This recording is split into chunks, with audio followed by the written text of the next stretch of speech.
Dans un monde qui ressemble au nôtre, les humains pensaient être les maîtres absolus de la Terre. Ils avaient construit des villes immenses, dominé les océans, exploré le ciel. Mais ils ignoraient une vérité enfouie depuis des millénaires. Ils n'étaient pas les premiers. Tout a commencé par un tremblement. Pas un simple séisme, mais une vibration profonde, comme si la Terre respirait. Partout sur le globe, des fissures sont apparues, avalant routes, bâtiments et secrets. Les scientifiques parlaient d'un phénomène naturel, jusqu'à ce que les satellites montrent autre chose. Des silhouettes gigantesques, immobiles, enfouies sous la surface. Des archéologues ont alors découvert des inscriptions anciennes parlant d'une race oubliée, les primordiaux. Des êtres gigantesques, mi-hommes, mi-force de la nature, décrits comme les premiers gardiens de la Terre. Ils régnaient avant l'humanité, puis avaient disparu, du moins. C'est ce que l'on croyait. Un matin, dans une ville isolée, il s'est levé. Un géant a émergé du sol. Sa peau semblait faite de pierres vivantes, son corps sculpté comme une montagne. Il ne criait pas, ne courait pas. Il avançait. Chaque pas faisait trembler la terre. Les habitants fuyaient, les militaires attaquaient. Missiles, explosions, rien ne l'arrêtait. Comme si l'humanité n'existait pas. Une chercheuse, Helena, fit une découverte bouleversante. Ces géants n'étaient pas des monstres. Ils étaient conscients. Leur intelligence était différente, ancienne, lente mais profonde. Ils ne voyaient pas le monde comme nous. Pour eux, les villes étaient des cicatrices, les guerres des déséquilibres et l'humanité une perturbation. Helena comprit alors leur rôle. Les primordiaux étaient les gardiens de l'équilibre terrestre. Ils ne se réveillaient que lorsque cet équilibre était menacé. Et cette fois, l'humanité avait franchi la limite. Face à la peur, les gouvernements lancèrent une opération mondiale, le projet Titan Breaker. Des armes expérimentales furent déployées pour détruire les géants. Mais ils firent une erreur. Chaque attaque rendait les géants plus actifs, plus puissants et révélait une vérité terrifiante. Ils n'étaient pas seuls. Des milliers dormaient sous la terre et tous commençaient à se réveiller. Helena savait que la guerre était perdue. Les humains ne pouvaient pas vaincre. Mais peu, êtres, pouvaient-ils comprendre? Elle proposa une dernière tentative. Communiquer, pas avec des mots, mais avec des fréquences, des vibrations, un langage oublié. Dans un désert, face à un géant, elle activa son dispositif. Le géant s'arrêta. Le silence devint total. Puis il répondit, pas avec une voix, mais avec une vision. Helena vit un monde ancien, pur et équilibré. Puis, elle vit l'humanité apparaître, grandir et détruire. Les géants n'étaient pas là pour exterminer, ils étaient là pour corriger. Le message était simple, changez ou disparaissez. Pour la première fois, l'humanité comprit. Ce n'était pas une invasion, c'était un jugement. Les armes furent arrêtées, les conflits commencèrent à cesser. Lentement, le monde changea, et les géants se rendormirent. Pas morts, pas partis, juste en attente. Aujourd'hui encore, ils sont là, sous nos pieds, silencieux, observant, attendant. Et si un jour, l'équilibre est à nouveau brisé, ils reviendront.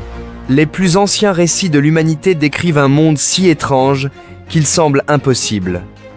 Des civilisations qui ont prospéré pendant des siècles sous le règne d'êtres qui n'étaient pas entièrement humains.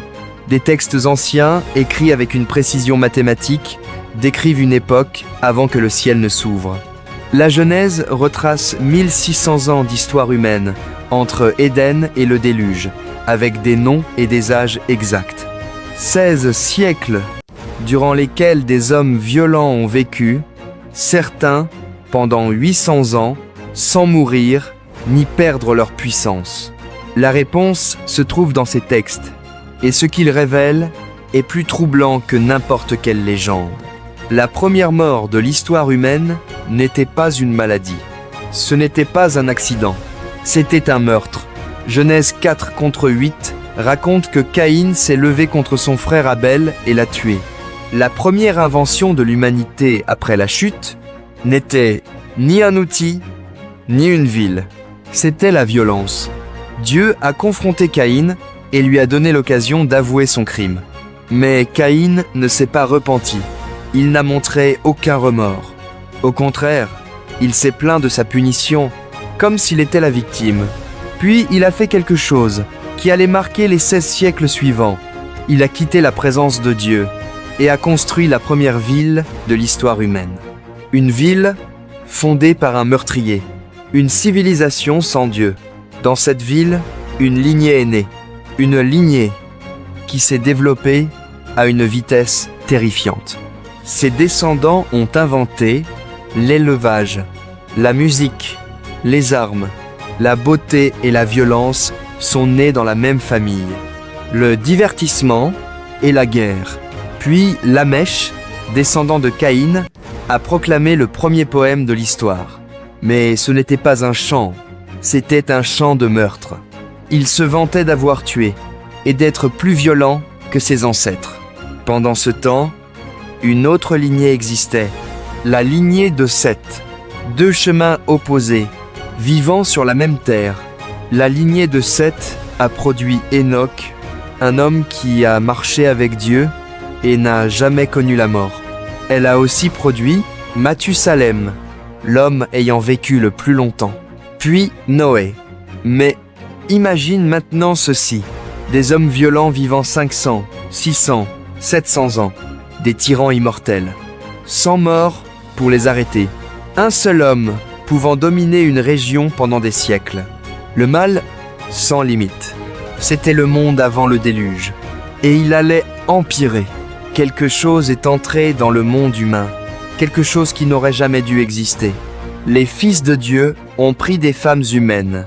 Et de cette union sont nés les Néphilim, des êtres puissants, des géants, des héros, des légendes anciennes. Ils dominaient le monde. Les hommes normaux étaient comme des insectes face à eux.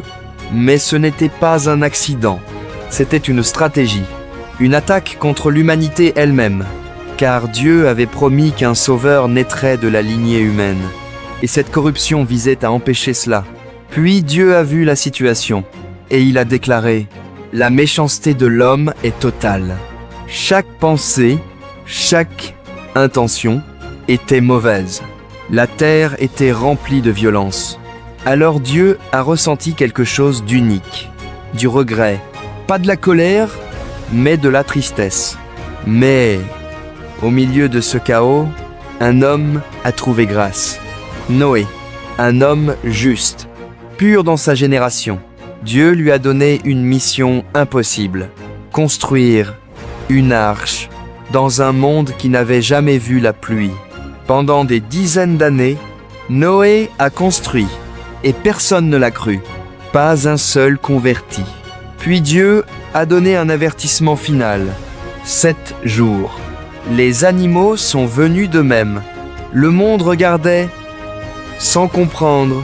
Puis la porte s'est fermée. Dieu lui-même l'a fermée. Et la grâce a pris fin. Le ciel s'est ouvert. Les eaux ont tout recouvert.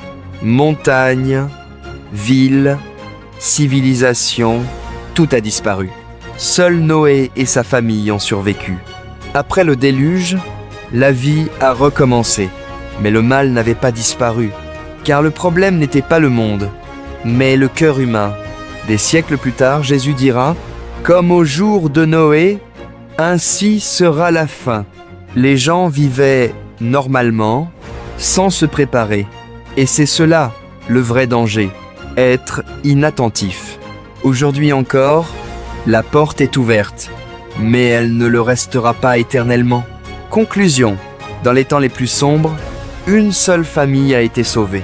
Une seule porte a suffi. Et la question aujourd'hui est simple. Passeras-tu cette porte avant qu'elle ne se ferme ? Jusqu'à ce que les satellites montrent autre chose. Des silhouettes gigantesques, immobiles, enfouies sous la surface. Des archéologues ont alors découvert des inscriptions anciennes parlant d'une race oubliée, les primordiaux, des êtres gigantesques, mi-hommes, mi-force de la nature, décrits comme les premiers gardiens de la Terre. Ils régnaient avant l'humanité, puis avaient disparu, du moins. C'est ce que l'on croyait. Un matin, dans une ville isolée, il s'est levé. Un géant a émergé du sol. Sa peau semblait faite de pierres vivantes, son corps sculpté comme une montagne. Il ne criait pas, ne courait pas. Il avançait. Chaque pas faisait trembler la terre. Les habitants fuyaient, les militaires attaquaient. Missiles,